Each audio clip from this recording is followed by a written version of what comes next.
Good morning. It's awesome to be here. And I want to start with the word community.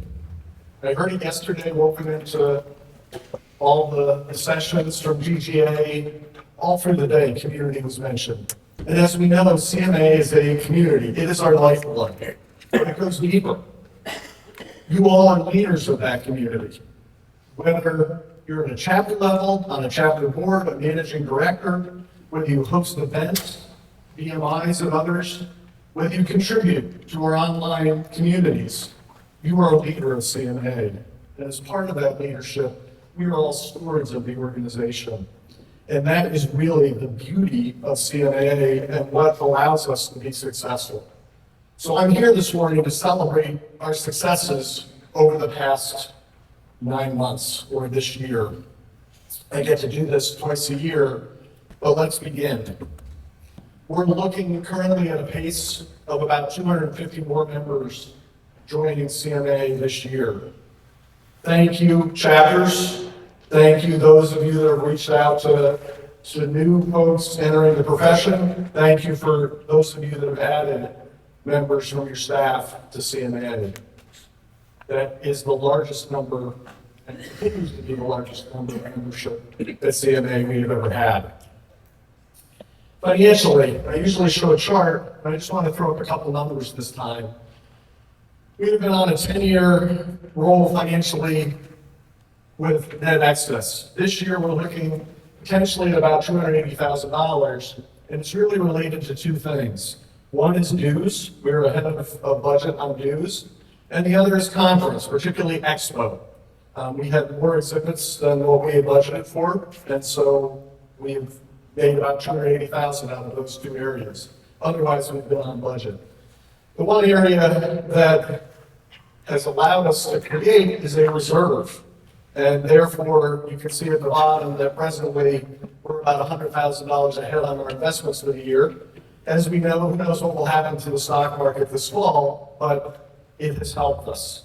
Our total reserves are about $1.37 million, of which those are dedicated to paying off our mortgage in post-2030, as well as we've been setting aside money for our centennial.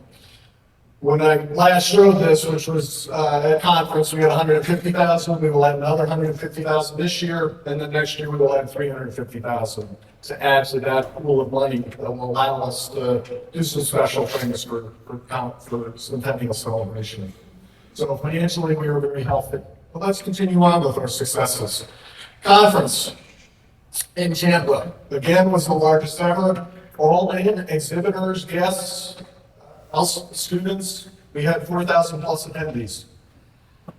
We blew the doors off of Tampa. Those of you that were in Tampa, we were originally scheduled to be there in 2020. And because of COVID, we had to delay that, and we've actually outgrown Tampa, which is disappointing. I've had several members say to me, Tampa surprised them, and I think Tampa surprised us all. Tampa is really a good city, and I'm disappointed that until they make and expand their convention center, we are too large for them. We're here at LLC. We have MMC coming up in Nashville in October, and so if you have any folks that should go to that, please send them. It's going to be a great event. Our events continue, and we continue to grow our communities. This year we added the human resources community, and there's two pieces of these communities. One is an event, and the other is an online community. As CMAA members, you can join any of these online communities for free, but we also take subscribers. So if some of your staff team that may not be members are interested in these communities, they can join as subscribers. And we continue to grow this. And what we are seeing, and it's pretty exciting, that we are seeing as people come into these communities, then we are seeing them transition into members and start to say, hey, I want to be more than just this professional. I want to get my CCM, I want to move forward and ultimately become a general manager of a club. So it is working, it is creating a pipeline into a broader community. But it's not necessarily designed to be a pipeline. It's designed to support those professionals and ultimately support your club. Some other events that we did, we're about to do BMI Wine and Food in Walla Walla, Washington. Just have to say that. We've also done various governance summits, 4 of them. Next year, we are changing some of the timing of that to better serve the West Coast. So that is a positive. Those are online. Over the 4, we've had over 500 people attend those, and that seems to be a consistent number every year. Membership and Marketing Summit as well was virtual. It was mentioned by Jeff Isbell about the CCM and Kimberly that we are in the middle of updating the book. More than halfway through, we will do the final chapters next year. We are moving to a TopHat platform that will allow us for everybody to access it online. It will allow us to change it on an ongoing basis, so it will never be static. It will also ultimately allow us to generate PowerPoints, and using AI, it can generate questions and other things for those that are going for the CCM. So we're moving this really into what it is today. In addition, it was mentioned the CCE program. Thanks to Joe Crane and those involved with that task force, we are evaluating the CCE program. We have a board meeting tomorrow where the board will begin to see the new framework for the CCE. Probably the biggest anxiety that this has caused is people that don't have their CCE are saying, oh my God, I need to get my CCE before it changes. Calm down. You have until probably 2029 to get that CCE. So just like everything else we do, there is a transition period. I can't wait to share more about this. So if you're interested, come to conference because we'll be sharing more at conference. And this is all approved and gone through the review, and we'll have timelines and structure to it. Mid-managers are so important to us, and as we came out of COVID, this was an area that we wanted to focus on. And thanks to Casey Newman, who led that mid-managers task force, it now has moved, sunset the task force, but the activity that they started continues. And so we have a mid-managers member interest group, 2 AMs.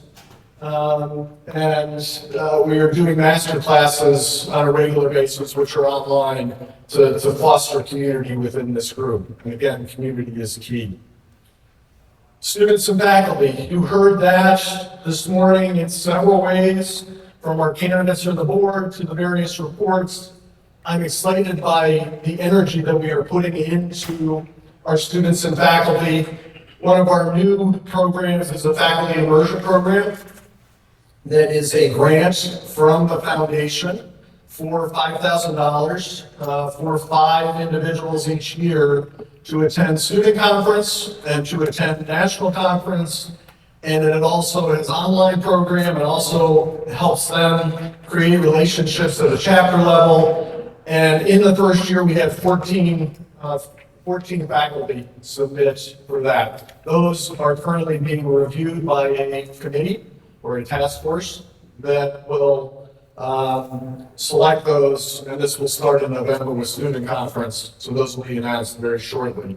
But I am heartened by the fact that many of the folks that, from a faculty standpoint, that put their name in, were not necessarily CMA chapters, so student chapters. So hopefully this will start to grow this community of more student chapters.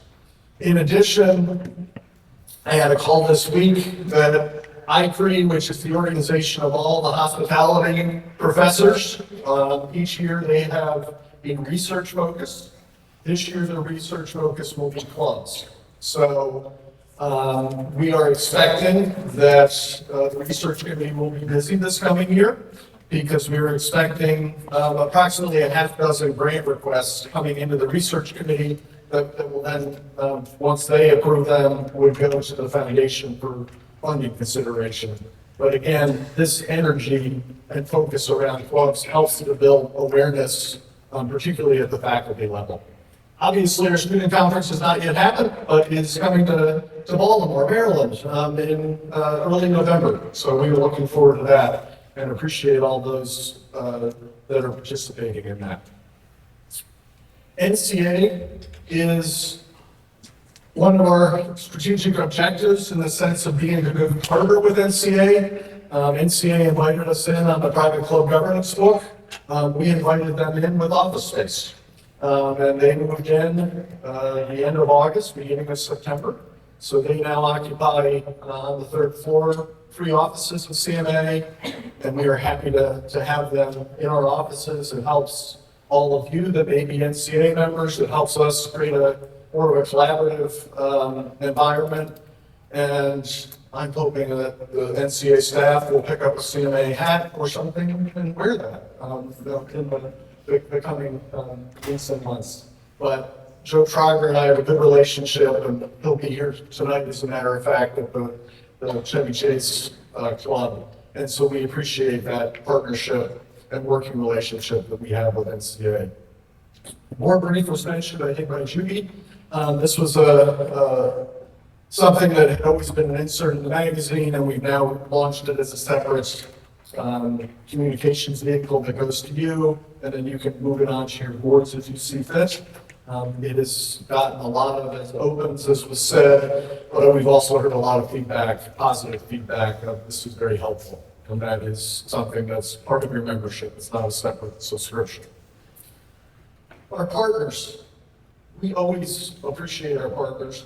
They are part of this community of CMAA, but they go even deeper. We welcome Gallo, of course, this year. We welcome Hextide this year.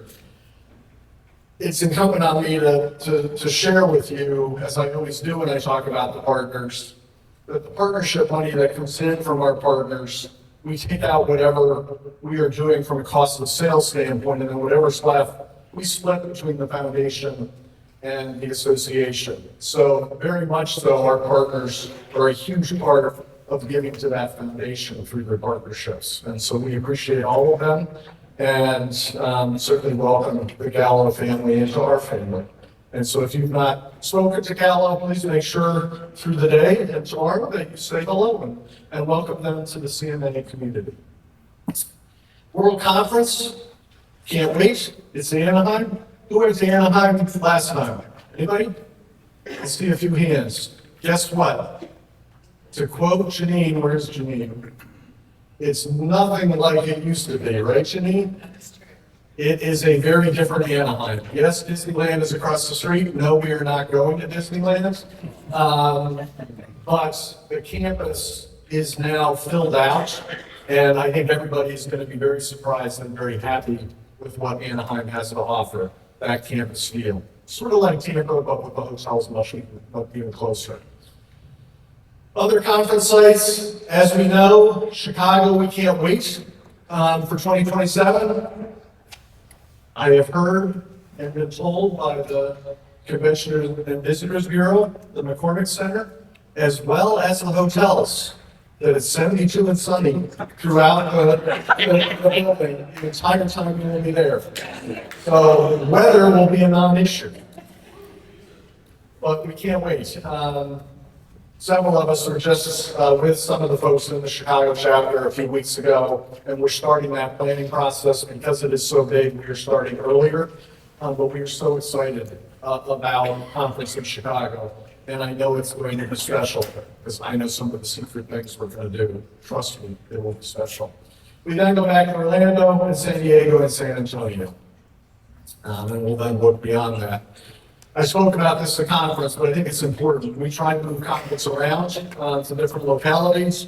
We try to rotate between the convention centers and non-convention centers, and we try not to use a location that we give it a rest for about 5 years after we've used it. Obviously, data availability comes into play.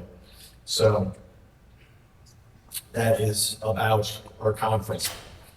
You saw yesterday, and on your mugs today, have our 100th anniversary logo, of which we are excited to release that. It has been a labor of love by all those involved, several committees, several staff that have initially, I think there was 15 or 20 logos, and then they narrowed it down, and then we got input from various committees. And the final product, I think, is awesome. You saw that video. That video will be released on our YouTube channel so it can be used. We are, Luann mentioned that The Club Foundation is one of our Centennial partners. Our other Centennial partner is Pipeline Communications.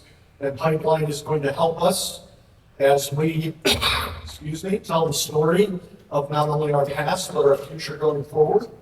And usually at this point, we open this up for Q&A. And we're going to do that, but we're going to bring Pipeline up and let Pipeline talk for 10 minutes and talk about our anniversary and talk about their contribution as partners for our Centennials. So come on up, Shane and Mike.